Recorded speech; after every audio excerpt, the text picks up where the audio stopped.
ಆತ್ಮೀಯ H16 news ಅರ್ಥಾತ್ ಹೇ ಸೀತಾರಾಮ್ಗೆ ಸ್ವಾಗತ. ನಾನು ನಿಮ್ಮವ MI ಅಥವಾ ಮಲ್ಲಪ್ಪ ಜೋತವರ್. ಅದು ಬೇರೆ ಕೊನೆಗೂ ಖನ ರೆಡಿ ಆಯಿತು. 3 ದಾಟ್ ಅಂದರೆ 3 ಗಂಟೆ ದಾಟಿತು ಇವತ್ತು ಸ್ಪಷ್ಟ ಆಗಿ. ಇನ್ನು ಕಾಂಪ್ರಮೈಸ್ ಆಗ್ತದನ ಅನ್ನೋದು ಒಂದು ಉಳಿದದ ಕೊನೆದು. ಅದು ನಾಳೆ ನಾಡದ್ದು ಗೊತ್ತಾಗಿ ಹೋಗುತ್ತೆ. ಅದೇನೋ ಆಗಲಿ, ಆದರೆ ಈಗಿನವರೆಗಿನ ಲೆಕ್ಕ ನೋಡಿದ್ರೆ ಮೋಸ್ಟ್ಲಿ ಕಾಂಪ್ರಮೈಸ್ ಇಲ್ಲ. ಗದಾ ಯುದ್ಧ ಆಗೋದ್ರಲ್ಲಿ ಎರಡು ಮಾತಿಲ್ಲ. ಗದೆಯಿಂದ ಅದರ ಚುನಾವಣೆ ಮೂಲಕ ವೋಟ್ ಮೂಲಕ ಗೆಲ್ಲುವ ಪ್ರಯತ್ನ ಎರಡೂ ಕಡೆಯವರು. ಈಗ ನಾವು ಒಂದು ಸಣ್ಣ ಮಾರ್ಪಾಡು ಮಾಡಬೇಕಾಗಿದೆ. ಜೊಲ್ಲೆಯವರು ಈಗಷ್ಟು ಪ್ರಬಲರ ಈ DCC ಬ್ಯಾಂಕ್ನಲ್ಲಿ ಅನ್ನುವಂಥದ್ದು. ಯಾಕಪ್ಪ ಅಂತಂದ್ರೆ ಉತ್ತಮ್ ಪಾಟೀಲರನ್ನು ಗೆದ್ದ ಅಲ್ಲಿಂದ ಬರುವಂಥದ್ದು ಸುಲಭದ ಕೆಲಸನ ಒಂದು ಪ್ರಶ್ನೆ. ಹೀಗಾಗಿ ಇವತ್ತು ಅನೇಕ ವಿಷಯಗಳು, ವಿಶೇಷವಾಗಿ ಬಾಲಚಂದ್ರ ಜಾರಕಿಹೊಳಿ ಅವರು ತಮ್ಮ 13 ಕ್ಯಾಂಡಿಡೇಟ್ ಘೋಷಣೆ ಮಾಡಿದರು. ಅದರಲ್ಲೇ ಇಬ್ಬರು, ಒಬ್ಬರು ಗೋಕಾಕದಿಂದ, ಇನ್ನೊಬ್ಬರು ಬೆಳಗಾವಿಯಿಂದ, ನಮ್ಮ ಅಮರನಾಥ್ ರಮೇಶ್ ಜಾರಕಿಹೊಳಿ ಅವರು, ಇನ್ನೊಬ್ಬರು ರಾಹುಲ್ ಸತೀಶ್ ಜಾರಕಿಹೊಳಿ ಅವರು ಎಂಟ್ರಿ ಆಗಿದ್ದಾರೆ ಈ ನಮ್ಮ BDCC ಬ್ಯಾಂಕ್ನ ಚುನಾವಣೆಯಲ್ಲಿ. ಹೆಚ್ಚು ಕಡಿಮೆ ಅವರಿಬ್ಬರು ಗೆಲ್ಲುವ ಸಾಧ್ಯತೆಗಳು ಹೆಚ್ಚಿದ್ದಾವೆ. ಯಾಕಪ್ಪ ಅಂತಂದ್ರೆ ಗೋಕಾಕದಲ್ಲಂತೂ ವಿರೋಧಿಗಳಿಲ್ಲ, ಅವಿರೋಧ ಆಯ್ಕೆ ಸಾಧ್ಯತೆಗಳು ಹೆಚ್ಚಿದ್ದಾವೆ. ಜೊತೆಗೆ ಬೆಳಗಾವಿಯಲ್ಲೂ ಸಹ ನಮ್ಮ ಲಕ್ಷ್ಮೀಬಾಯಿ ಹೆಬ್ಬಾಳ್ಕರ್ ಅಥವಾ ನಮ್ಮ ಹಟ್ಟಿರಾಜ್, ನಮ್ಮ ವಿಶೇಷವಾಗಿ ಚಂದ್ರರಾಜ್ ಹಟ್ಟಿಹೊಳಿ ಅವರು ಹಿಂಸದ್ರಿಂದಾಗೆ ಅಲ್ಲಿ ಅವ್ರ ಗೆಲುವು ಗ್ಯಾರಂಟಿ ಅದ. ಅಂದರೆ ಒಟ್ಟಿನಲ್ಲಿ ಇದರ ಅರ್ಥ ಏನಪ್ಪ ಅಂತಂದ್ರೆ ಇಬ್ಬರು ಸೀಟ್ ಗ್ಯಾರಂಟಿ ಆಯಿತು. ಅದೇ ಕಡೆ ಚಿಕ್ಕೋಡಿದ್ರು ಗ್ಯಾರಂಟಿ ಆಗ್ಬೋದು. ಇನ್ನುಳಿದ ಕಡೆ ಕಾಂಪಿಟೇಷನ್ ಆಗ್ತದೆ. 13ರಲ್ಲಿ ಎಷ್ಟು ಗೆಲ್ತಾರ, ಎಷ್ಟು ಸೋಲ್ತಾರ, ಅದು ಎಲ್ಲನೂ ಗೆಲ್ತಾರ ಅನ್ನೋದಿನ್ನು ವೋಟ್ರ್ ಕೈಯಲ್ಲಿ. ಆ ವೋಟ್ರ್ಗಳನ್ನ ಈಗಾಗಲೇ ಅವ್ರವ್ರು ಹಿಡ್ಕೊಂಡಿದ್ದಾರೆ. ಇಲ್ಲಿ ವೋಟ್ರ್ ಕೈಯಲ್ಲೂ ಇಲ್ಲ, ಅವ್ರ ಕೈಯಲ್ಲಿ ಅದ ಅನ್ನೋದು ಸ್ಪಷ್ಟ ಆಗ್ತದೆ. ಈಗ ಇನ್ನೊಂದು ಮಾತು ಹೇಳಬಯಸಿದ್ದೆ ನಿಮ್ಗೆ ಆರಂಭದಲ್ಲ. ಏನಂದ್ರೆ ಜಾರಕಿಹೊಳಿ ಪ್ಲಸ್ ಜೊಲ್ಲೆ ಅನ್ನೋಕ್ಕಿಂತಲೂ ಜಾರಕಿಹೊಳಿ ಬ್ರದರ್ಸ್ ಆ್ಯಂಡ್ ಸನ್ಸ್ ಒಂದು ಕಡೆ ಆದ್ರೆ, ಇನ್ನೊಂದು ಕಡೆ ಕತ್ತಿ ಮತ್ತು ನಮ್ಮ ಚತುರ, ರಾಜಕೀಯ ಚತುರ ಸೌದಿ, ಲಕ್ಷ್ಮಣ್ ಸೌದಿ ಅವ್ರ ಮಧ್ಯದಲ್ಲ ಈ ಸಲ ಈ ಗದಾ ಯುದ್ಧ ಆಗುವಂಥ ಸಾಧ್ಯತೆಗಳೆಲ್ಲ ಇದ್ದಾವೆ. ಈಗಾಗಲೇ ಒಂದು ಅಂದಾಜಿನ ಪ್ರಕಾರ ಇವರು 13ರಲ್ಲೇ ನಾವು ನಿಶ್ಚಿತವಾಗಿ 12 ಗೆಲ್ತೀವಿ ಅನ್ನೋಂಥ ಮಾತಾಡ್ತಾ ಇದ್ದಾರೆ. ಅದೇ ಕಾಲಕ್ಕೆ ಸೌದಿ ಅವರು ಇಬ್ಬರೇ ಕಂಡಿರ್ಬೋದು. ನಿಮಗೆ ನಾವು 15 ಆಗ್ಬೋದು, 11 ಆಗ್ಬೋದು, 12 ಆಗ್ಬೋದು, ಗೆಲ್ಲುವುದು ನಮ್ಮದು ಅಂತ ಇಬ್ಬರು ಬುದ್ಧಿವಂತರು. ಒಂದು ಕಡೆ ಸತೀಶ್ ಪ್ಲಸ್ ಬಾಲಚಂದ್ರ ಜಾರಕಿಹೊಳಿ ಅವರು, ಇನ್ನೊಂದು ಕಡೆ ಸೌದಿ ಪ್ಲಸ್ ಕತ್ತಿಯವರು. ಎಲ್ಲರೂ ಕುಟುಂಬ ರಾಜಕಾರಣಕ್ಕೆ ಮುಂದಾದವ್ರನ್ನ. ಇದರಲ್ಲಿ ಯಾರನ್ನ ಮೇಲು ಕೀಳು ಅನ್ನೋ ಪ್ರಶ್ನೆ ಇಲ್ಲ.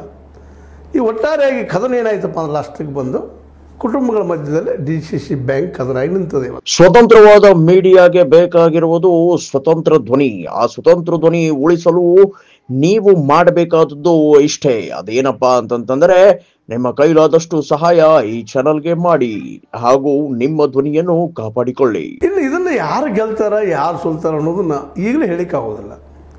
19 ನಂತರ ಸಹಿತ ಹೇಳಿಕ್ಕಾಗೋದಿಲ್ಲ. ಯಾಕಂತಂದ್ರೆ 19 ನಂತರ ಸಹಿತ ಗೆದ್ದವರಲ್ಲಿ ಏನು ಬೇಕಾದಾಗ್ಬೋದು, ಎಷ್ಟೋ ಜಗದು ಹೋಗ್ಬೋದು, ಎಲ್ಲೋ ಹೋಗ್ಬೋದು, ಅದು ಸಾಧ್ಯತೆಗಳಿದ್ದಾವೆ. ಇನ್ನೊಂದು ಸಾಧ್ಯ ಏನದಪ್ಪ ಅಂದ್ರೆ ಈಗೇನು ಮತ ಹಾಕಿಸ್ಕೊಳ್ಳೋಕೆ ಈ ಡೆಲಿಗೇಟ್ಸ್ಗಳನ್ನ ಅಥವಾ ಡೆಲಿಗೇಷನ್ ಫಾರ್ಮ್ ಉಳ್ಳಂಥ ರೈತರನ್ನೇನು ಕರ್ಕೊಂಡು ಹೋಗ್ತಾ ಇದ್ದಾರಲ್ಲ, ಇವರು ಮನಸ್ಸು ಬದಲು ಮಾಡ್ಬೋದು. ಆಪ್ಷನ್ ಇರೋದು ಎರಡು. ಒಂದು, ಇವರು ಮನಸ್ಸು ಮಾಡಿ ತಮಗೆ ಬೇಕಾದಂಥ ಒಬ್ಬ ರಾಜಕಾರಣಿಗಳು, ಕೆಲವು ಕಡೆಯಿಂದ ಅವಿರೋಧದಾಗ ಅಲ್ಲಿ ಅವಕಾಶ ಇರೋದಿಲ್ಲ. ಅವಿರೋಧಿಲ್ಲದ ಇಲೆಕ್ಷನ್ ಆದಲ್ಲಿ ಮಾತ್ರ ಅವ್ರಿಗೆ ಅವಕಾಶ ಅದ, ಅವರು ಬದಲು ಮಾಡ್ಬೋದು ಗೇಮ್ ಅನ್ನುವಂಥದ್ದು.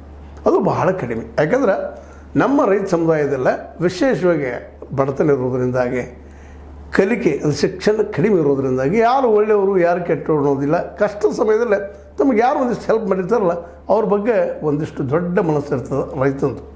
ಹೀಗಾಗಿ ಅವರು ಯಾವ್ದಾದರೂ ಒಲಿಬೋದು. ಅದು ಮತ್ತೊಂದು ಯಾವುದೋ ಜಾತಿಗೋ ಧರ್ಮಕ್ಕೋ ದೇವರಿಗೋ ಒಲಿಯುವಂಥ ಸಾಧ್ಯತೆಗಳು ಹೆಚ್ಚಿಗಿದ್ದಾವೆ. ಹೀಗಾಗಿ ಇದೇ ಸತ್ಯ, ಇವರ ಗೆಲ್ತಾರೆ ಅಂತ ಹೇಳೋದು ಕಷ್ಟ. ಆದರೆ ಇಬ್ಬರು ಬಂದರೆ ಪ್ರಬಲವಾಗಿ ನಾವು ಗೆಲ್ತೀವಿ ಎನ್ನುವಂಥ ಮಾತುಗಳನ್ನು ಮಾತಾಡ್ತಾ ಇದ್ದಾರೆ. ಅದರಲ್ಲೇ ಯಾರಾದರೂ ಒಬ್ಬರು ಗೆಲ್ಲಬೇಕು. ಇಲ್ಲ ಅಂದರೆ ಸಮಕುಸ್ತಿ ಆದರೆ ಅಲ್ಲಿ ಕುದುರೆ ವ್ಯಾಪಾರ ಅಂತ ಗೊತ್ತದ ನಿಮಗೆ. ಕುದುರೆ ವ್ಯಾಪಾರ ಅಂದರೆ ರೇಟ್ ಬೇಕಾದಷ್ಟು ಆಗ್ತದೆ ಸರ್. ಇಷ್ಟೆಲ್ಲ ಮಾಡಿ ಗೆದ್ದ ಅಧಿಕಾರ ಹಿಡಿದಾಗ ಸಹಜವಾಗಿ ನಾವು ಅವರಿಂದ ಎಂಥ ಆಡಳಿತ ಅಪೇಕ್ಷೆ ಮಾಡಲಿಕ್ಕೆ ಸಾಧ್ಯದ, ಅದು ಮುಂದಿನ ಚರ್ಚೆ. ಆದರೆ ಇಷ್ಟೆಲ್ಲ ಮಾಡ್ತಾ ಇದ್ದಾರೆ, ಅಲ್ಲಿ ಏನಿದೆ ಆರಂಭದಲ್ಲಿ ಬಾಲಚಂದ್ರ ಜಾರಕಿಹೊಳಿಗೆ ಒಂದು ಪ್ರಶ್ನೆ ಮಾಡಿದರು, ಇದರಲ್ಲಿ ಏನಿದ್ರೆ ಇಷ್ಟೆಲ್ಲ ಬರ್ತಾ ಇದ್ದಾರೆ TID ಬಿಟ್ಟು ಮತ್ತೇನಿಲ್ಲ ಅಂತೇಳಿ ಮತ್ತು ಇನ್ನೊಮ್ಮೆ ಪ್ರಶ್ನೆ ಮಾಡಿದರು. ಮತ್ತು ಇಷ್ಟ ಇದ್ದಾಗ ಇಷ್ಟು ದೊಡ್ಡ ಸಾಹಸನ ಮಾಡಲಿಕ್ಕೆ ಯಾಕೆ ಹೊರಟರು ಜಾರಕಿಹೊಳಿ ಬ್ರದರ್ಸ್ ಪ್ಲಸ್ ಕತ್ತಿ ಮತ್ತು ನಮ್ಮ ಈ ಸೌದಿ ಸಹೋದರರು ಅದು ಸೌದಿ ಫ್ರೆಂಡ್ಸು ಅನ್ನೋ ಸಹಿತ ಇವತ್ತು ಭಾಳ ಚರ್ಚೆ ವಿಷಯ ಇದೆ. ಏನೂ ಇಲ್ಲ, ಅದು ಏನೋ ಲಾಭ ಅದ ಹೊರಟಿದ್ದಾರೆ. ಆದ್ರೆ ನಾವು ಇಲ್ಲಿ ಒಂದು ಗಮನ ಹರಿಸ್ಬೇಕಾಗಿದ್ದೇನಪ್ಪ ಅಂತಂದ್ರೆ, ಒಂದು ಮುಖ್ಯವಾಗಿ ಇವರೆಲ್ಲ ನಾಯಕರಲ್ಲಿ ಕೇಳ್ಕೊಳ್ಳೋದಿಷ್ಟ, ಒಬ್ಬರಲ್ಲೆಲ್ಲ ಎಲ್ಲರಲ್ಲೂ ಕೇಳ್ಕೊಳ್ಳೋದಿಷ್ಟ, ನೀವು ಪ್ರಾಮಾಣಿಕವಾಗಿ ರೈತರ ಕೆಲಸ ಮಾಡಿರಿ ಅಂತ ಒತ್ತಾಯ ಮಾಡ್ತೀವಿ ಅಷ್ಟೆ. ಆದರೆ ಇಷ್ಟೆಲ್ಲ ಖರ್ಚು ಮಾಡಿದ ಮೇಲೆ ಅದು ತಕ್ಕೊಳ್ಳೋದು ಎಲ್ಲಿದೆ ಒಂದು ದೊಡ್ಡ ಪ್ರಶ್ನೆ ಅದ. ಪ್ರತಿಯೊಂದು ರಾಜಕಾರಣದಲ್ಲೂ ಇದೋ ಪ್ರಶ್ನೆ ಇದೆ ಇವತ್ತು. ಅಲ್ರಿ ನಮ್ಗೆ ಇಲೆಕ್ಷನ್ ಖರ್ಚು ಮಾಡಿರ್ತೀವಿ, ತಕ್ಕೊಳ್ಬಾರ್ದು ತಕ್ಕೊಳ್ಬೇಕು ಅಂತ ನಮ್ಮನ್ನ ಪ್ರಶ್ನೆ ಮಾಡ್ತಾರೆ ಎಲ್ಲ ಕಡೆ. ಇದು ಇವನು MLA ಇದಿರಲಿ, MP ಇದಿರಲಿ, ಮತ್ತೊಂದಿರಲಿ, ನಾವು ಇವತ್ತು ಖರ್ಚು ಮಾಡೋಂಥ ವ್ಯವಸ್ಥೆ ಅದ, ಖರ್ಚು ಮಾಡ್ತೀವಿ ಅಂದರೆ ಇದೊಂದು ವ್ಯಾಪಾರ ಅನ್ನೋಂಗೆ ಮಾಡಿಬಿಟ್ಟಿದ್ದಾರೆ. ದುಡ್ಡು ಹಾಕೋದು, ದುಡ್ಡು ತೆಗೆಯೋದು, ಬಿಸ್ನೆಸ್ ಅಂಥೇಳಿ ಅನ್ನೋಂಗೆ ಮಾಡಿದ್ದಾರೆ. ಆದ್ರೆ ಈ ಬಿಸ್ನೆಸ್ ಎಷ್ಟರ ಮಟ್ಟಿಗೆ ಈ ನಮ್ಮ DCC ಬ್ಯಾಂಕನ್ನು ಉಳಿಸ್ತದ ಬೆಳೆಸ್ತದ, ಇಬ್ಬರು ಹೇಳ್ತಾ ಇದ್ದಾರೆ ಎರಡು ಕಡೆಯವರು, ನಾವು ಉಳಿಸ್ತೀವಿ, ಬೆಳೆಸ್ತೀವಿ, ದೊಡ್ಡದು ಮಾಡ್ತೀವಿ, ಎತ್ತರಕ್ಕೆ ಒಯ್ತೀವಿ, ರೈತರ ಪರವಾಗಿ ನಾವು ನಿಲ್ತೀವಿ. ಹಬ್ಬ ಮಾತಾಡೋದು ನೋಡಿದಾಗ ಯಾರಿಗಿದ್ರು ಹೌದಪ್ಪ ಇವರು ನಿಶ್ಚಿತವಾಗಿಯೂ ಪ್ರಾಮಾಣಿಕವಾಗಿ ಕೆಲಸ ಮಾಡ್ತಾರೆ ಅನ್ನುವಂಥ ಮಾತು ಅನ್ನಿಸ್ತದೆ. ಒಟ್ಟಾರೆಗೆ ಅನಿಸಿಕೆಗಳು ಇದು ಈವರೆಗೆ ಡೆವಲಪ್ ಆದಂಥದ್ದು. ಇನ್ನು 2 ದಿನಗಳಲ್ಲಿ ಅಂದರೆ ಇನ್ನೂ ಹಿಂದೆ ತಕ್ಕೊಳ್ಳೋಂಥ ಪ್ರಯತ್ನಗಳಿದ್ದಾವೆ. ಆದಷ್ಟು ಕಾಂಪ್ರಮೈಸ್ ಮೇಲೆ ನಮ್ಮದೊಂದಿಷ್ಟು ನಿಮ್ಮದೊಂದಿಷ್ಟು ನಾವೊಂದಿಷ್ಟು ನೀವೊಂದಿಸ್ಕೊಂಡು ಒಂದು ಮಾತು ಬಂತು ನೀವು ಹಿಂದೆ ಒಂದು ಏನಪ್ಪ ಹುಕ್ಕೇರಿ ಸಂದರ್ಭದಲ್ಲೇ, ಹುಕ್ಕೇರಿ ಚುನಾವಣೆ ಸಂದರ್ಭದಲ್ಲೇ ಕೊನೆಗೆ ಒಂದು ಮಾತು ಹೇಳಿದ್ರು ನಮ್ಮ ಬಾಲಚಂದ್ರ ಜಾರಕಿಹೊಳಿ ಅವರು. ಇಲ್ಲ ನಾವು ಕಾಂಪ್ರಮೈಸ್ಗೆ ಒಪ್ಪಿದ್ದೀವಿ, ಕೊಡ್ಬೇಕಂತವ್ರು ಮಾತಾಡಿದ್ದೀವಿ, ಏನಪ್ಪ ಅಂತಂದ್ರೆ ನಮಗೆ 10 ನಿಮಗೆ 5 ಅಂತ ಹೇಳಿದ್ದೀವಿ. ನಮ್ಮ ಕತ್ತಿಯವರಿಗೆ ಒಂದು ಒಪ್ಪಲಿಲ್ಲ, ಅದು ಚುನಾವಣೆ ಆಯಿತು, ನಾವು ಗೆಲ್ತೀವಿ ಒಂದು ಮಾತು ಮಾತಾಡಿದರು. ಅದು ಆಗೋಯ್ತು. ಈಗ ಏನಾಗಿದೆ ನಮ್ಮ ಚಿತ್ರದ ಇನ್ನು ಇಲ್ಲೇ ಏನಾಗ್ಬೋದು ಅನ್ನೋದು ಚುನಾವಣೆ ಆದಮೇಲೆ ಗೊತ್ತಾಗುವಂಥದ್ದು. ಯಾಕೆ ಇನ್ನು ನಡೀತದೆ ತೆರೆ ಮರೆಯಲ್ಲಿ ಎಲ್ಲರೂ ಹೇಳ್ಬೋದು, ಇವತ್ತೆಲ್ಲ ನಾವು ವಿರೋಧಿಗಳಿದ್ದೀವಿ, ಹಾಗೆ ನಿಶ್ಚಿತವಾಗಿ ಮಾಡ್ತೀವಿ, ಅದು ಇದು ಮಾತಾಡ್ಬೋದು. ಬಟ್ ಇವೆಲ್ಲ ಇಂಟರ್ನಲ್ ಮಾತುಗಳು ಇದು ಮುಗಿದ ಮೇಲೆ ಬರುವಂಥದ್ದು ಅಂತಾರೆ. ಯಾಕಂದರೆ ಕಾಂಪ್ರಮೈಸ್ಗೂ 2 ದಿನ ಹೊತ್ತದಾವೆ, ಕಾಂಪ್ರಮೈಸ್ ಆಗಬಹುದು. ಬಟ್ ಇವೆಲ್ಲ ನಡೆಯುವಂಥ ಡೆವಲಪ್ಮೆಂಟ್ಗಳು ಏನಪ್ಪ ಅಂತಂದ್ರೆ DCC ಬ್ಯಾಂಕಿನ ಏನಪ್ಪ ಅಂತಂದ್ರೆ ಉದ್ಧಾರಕ್ಕಂತೂ ಅನ್ನೋಕ್ಕಿಂತರೂ ಉಳಿತದ DCC ಬ್ಯಾಂಕ್ ಇಲ್ಲ ಅಂತಲ್ಲ. ಯಾಕಂದರೆ ಎಲ್ಲರೂ ಎಚ್ಚರಗೊಂಡಿದ್ದಾರೆ. ಇವತ್ತು ಪ್ರತಿಯೊಂದು ತಾಲೂಕಿನ ಅಲ್ಲಿ MLAಗಳು ಎಚ್ಚರಗೊಂಡಿದ್ದಾರೆ. ಆದಷ್ಟು ತಮ್ಮ ಜನಕ್ಕೆ ಒಳ್ಳೆಯ ಕೆಲಸ ಮಾಡಿಸ್ಕೊಡ್ಬೇಕು ಅನ್ನೋ ಅಭಿಪ್ರಾಯ ಅವರಲ್ಲೂ ಅದ. ಬಟ್ ಅದ್ರ ಜೊತೆಗೆ ಈ ಇಲೆಕ್ಷನ್ ಸಲುವಾಗಿ MLC ಅದ್ರ ಸಲುವಾಗಿ ದುಡ್ಡು ಖರ್ಚು ಮಾಡ್ತೀವಲ್ರಿ, ಅದು ತಕ್ಕೋಬೇಕಲ್ಲ ನಾವು ಅಂತೇಳಿ ಫಿಲಾಸಫಿಕಲಾಗಿ ಮಾತಾಡಿ ಅಲ್ಲೇ ಒಂದು ಭ್ರಷ್ಟತೆಗೆ ಮತ್ತದಕ್ಕೆ ಹಾದಿ ಆಗುವಂಥ ಎಲ್ಲ ಸಾಧ್ಯತೆಗಳಿದ್ದಾವೆ.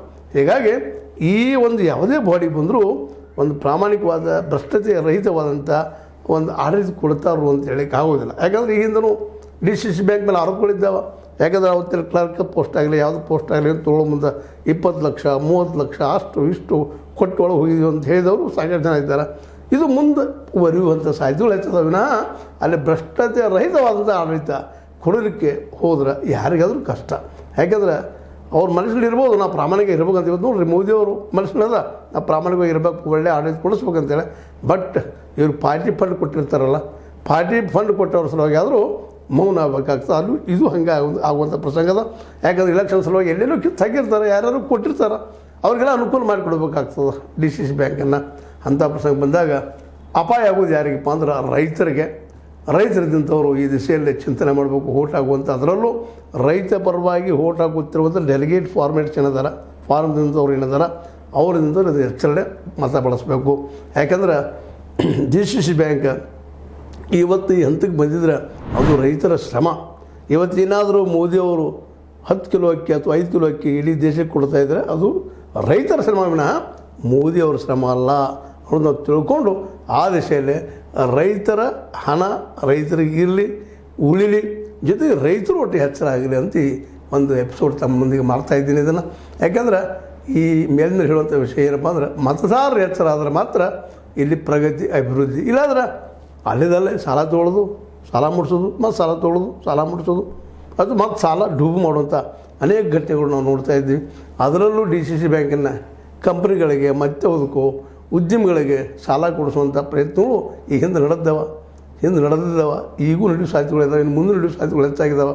ಯಾಕಂದ್ರೆ ಚುನಾವಣೆಯ ರೂಪ ನೋಡಿದಾಗ ಎಲ್ಲರೂ ತಮ್ಮ ಹಿಂದೆ 100 200 ಈ ಒಂದು ಫಾರ್ಮ್ ಹಿಡ್ಕೊಂಡು ಹೋಗುವಂಥ ಅಥವಾ ಡೆಲಿಗೇಷನ್ ಫಾರ್ಮ್ ಹಿಡ್ಕೊಂಡು ಹೋಗುವಂಥ ರೈತರು ಹಿಡ್ಕೊಂಡು ಹೋಗೋದ್ರಿಂದಾಗೆ ಅವ್ರ ಖರ್ಚು ವೆಚ್ಚನ ಮುಂದೆ ಹೆಂಗೆ ಸಾಲ್ವ್ ಮಾಡಬೇಕು, ಮಾಡಿದ ಸಾಲವನ್ನು ಅನ್ನೋದಕ್ಕೆ ಉತ್ತರ ಹುಡುಕೋದು ಅಷ್ಟೇ ಸರಿಯಾದ ಅಂತ ಹೇಳ್ತಾ, ಒಟ್ಟಾರೆಯಾಗಿ DCC ಬ್ಯಾಂಕ್ ಚುನಾವಣೆಗೆ ಬಂದದ.